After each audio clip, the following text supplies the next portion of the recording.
Welcome to the vocabulary lesson for the way. Let's start. First sentence. We have the word induce. I'm trying to lead change and induce risk taking at my company. To induce something is to cause it to happen, sort of to cause it to happen, but not directly. It's kind of has a feeling of maybe a little bit indirectly.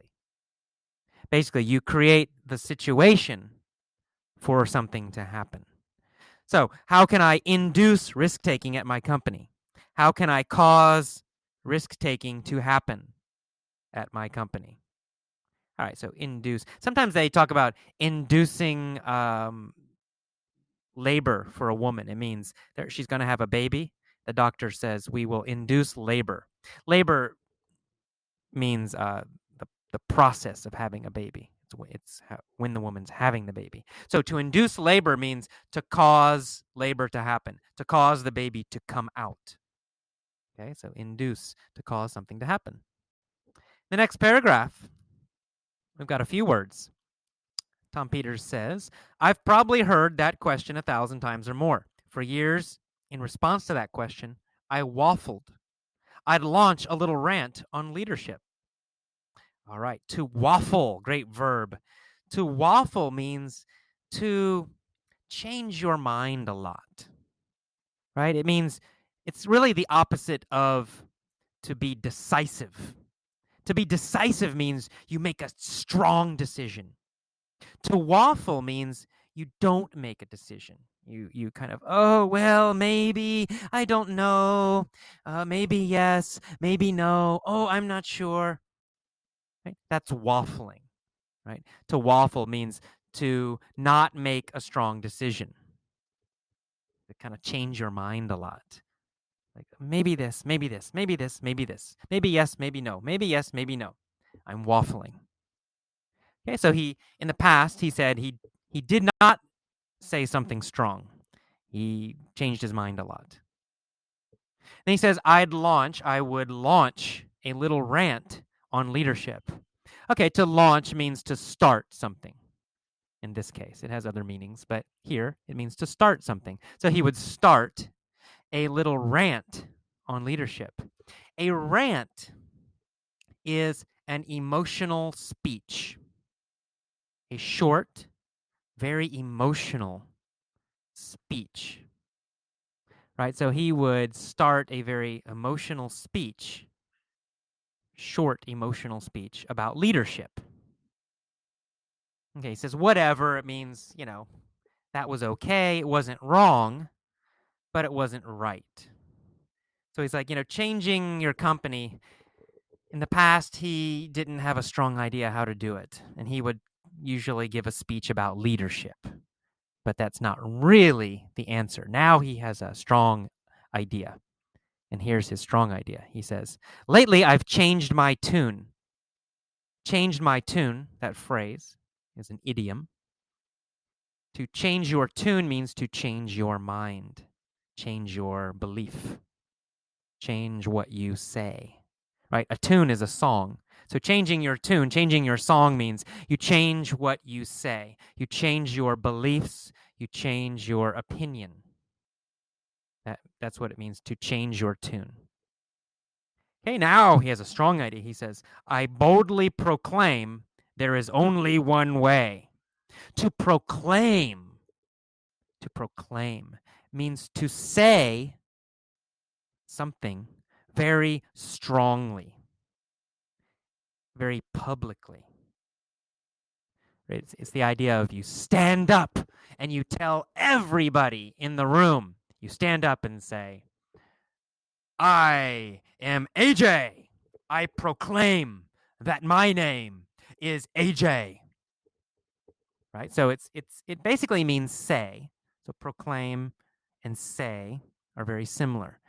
But proclaim has the idea of strong and public, saying something in a strong and public way. To proclaim. All right, and then what does he proclaim? He proclaims, find heroes, do demos, tell success stories. His 3-part formula for success. All right. You probably know what heroes are, but demos, do demos. Demo is short for the word demonstration. Demonstration is the long form. Demo is the short form. And here it's being used as a noun, a demo. A demo. So a demo is a demonstration product or a demonstration service or a demonstration project. What it is it's something that it's not complete, it's not finished. It just shows you some new idea, some new product, right? So a demo is a beginning product or service or system, right? It's not finished yet. It's this idea of not finished. It's something that you create very fast just to show people your idea. Okay? So demo has this idea of something you create very quickly to show people an idea, maybe a new product, maybe a new service, anything. Okay, but it's not the finished product. It's just the sort of beginning, just to show them. Here's what I'm trying to do. You make something very fast. That's a demo. Okay, and then he says to elaborate. To elaborate means to tell more. So you say something. You say, find heroes, do demos, tell success stories. It's very short. Well, now he's going to tell us more. So to elaborate means to tell more or to say more about a topic. I'm going to elaborate now means I'm going to say more about it now. Now, be careful about the pronunciation of this word because you need to have the stress correct. Elaborate. It's a verb if you say elab. Lab is the stress. Elaborate. Elaborate. If you change the stress, elaborate. Elaborate. Elaborate. Right? It's more stress in the beginning. Elaborate. Then it becomes an adjective and has a totally different meaning. Okay, so we want elaborate. Stretch the lab. Elaborate. To elaborate now, it's a verb. Okay, and then next he says, we need heroes, exemplars of the exciting new way of doing things.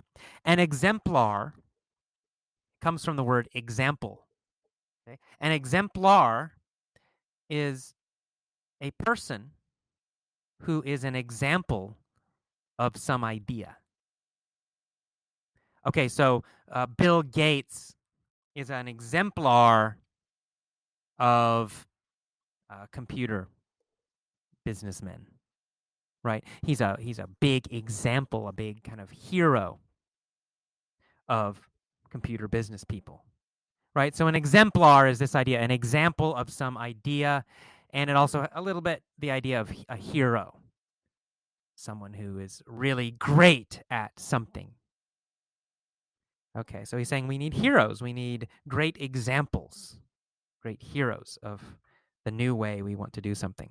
And he says we need demos, palpable proof that this exciting new way of doing things is eminently doable. Interesting. We got a couple of words there. Let's talk about palpable first. Palpable. Palpable. All right, what does palpable mean?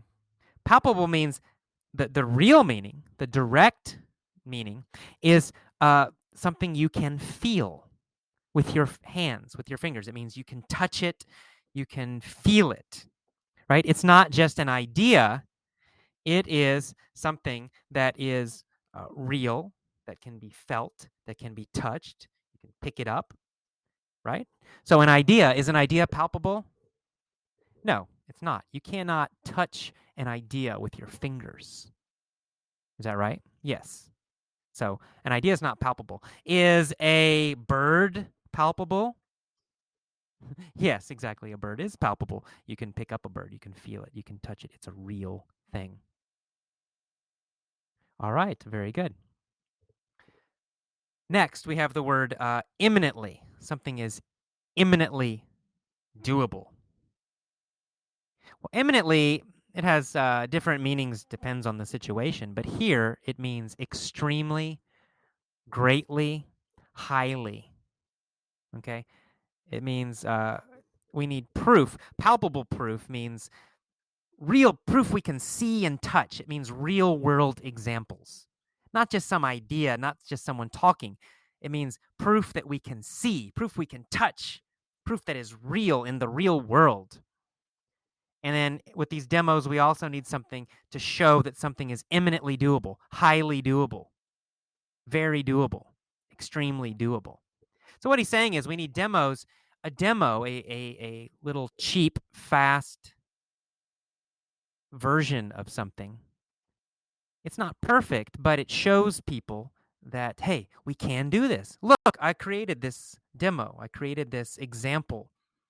It's cheap, it's ugly, it's not finished, but look, see, we can do it. It's possible.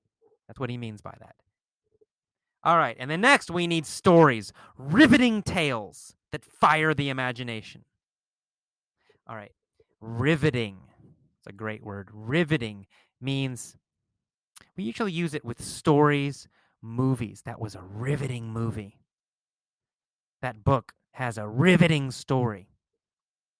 Riveting means that it is very strong and it holds your attention. It makes you pay attention, right? It's kind of the opposite of boring, right? A boring story, then maybe you forget it and you don't want to watch it or listen to it or read it. But a riveting story, it means all of your attention is on the story. It's so interesting that you cannot look away. All right, so that's what the riveting has, this idea of super interesting. It has the idea of something makes you pay attention because it's so interesting. So riveting story, very, very super interesting story. Okay, so we need interesting, riveting stories, powerful, very interesting stories that fire the imagination. To fire the imagination is a nice phrase, an idiom. To fire the imagination means to motivate, to excite. Okay, so to excite someone. If you fire someone's imagination, it means you excite them, you motivate them. Right? It's the idea of imagination. It means you make them dream, you cause them to dream. You cause them to dream about something bigger. You cause them to dream about something better, right? You excite them. Okay, so we need riveting tales, exciting, interesting tales that fire the imagination, that excite people, that fire the imagination of the rest of our heroes in waiting. Heroes in waiting. It's got little dashes there. Heroes in waiting. We can use that phrase, in waiting, something in waiting, heroes in waiting, a bride in waiting, a player in waiting. In waiting, this phrase, in waiting, has the idea of potential. Potential.